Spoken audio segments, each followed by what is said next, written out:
abril de 2010, foi aprovado na Câmara Municipal de João Molevade o projeto de lei que torna de utilidade pública a AES, Associação Ecológica Serra do Ceará, de autoria do vereador Leonardo Diniz. Agora passaremos para a Lei 583/2010, que declara de utilidade pública a Associação Ecológica Serra do Ceará, AES. Autor, o vereador Leonardo Serra da Silva Diniz. Turno único. Associação AES. Parabéns. Associação Ecológica Serra do Ceará. E Marcelo, até que enfim uma conquista, né, Marcelo? Para o meio ambiente assim.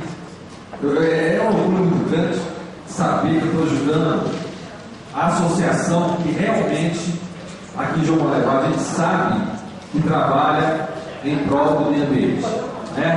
Tive a oportunidade de conhecer Marcelo no momento de campanha, mas eu senti naquele discurso do Marcelo lá, é um cara que tem uma experiência muito grande, um desejo muito grande de lutar, de fazer uma luta em prol do meio ambiente regional, não é só de João Molevade, não, é regional.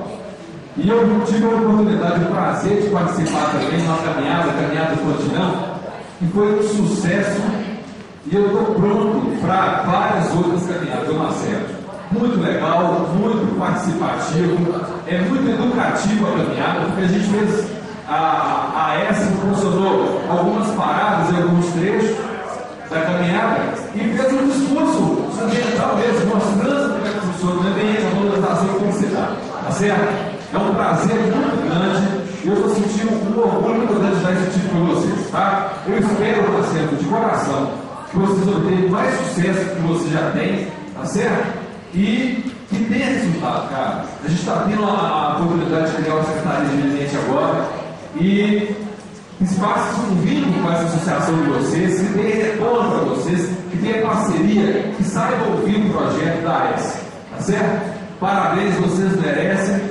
e parabéns ao meio ambiente também que está recebendo esse grande presente, ok? Parabéns, senhor vereador Leomar, pela iniciativa. Realmente, vai demorando, né, Marcelo? Se tornar atividade pública. Se fala hoje de visão ambiental e ecologia e meio ambiente da cidade, também é o Marcelo. Realmente, mas parabéns, vereador, pela iniciativa.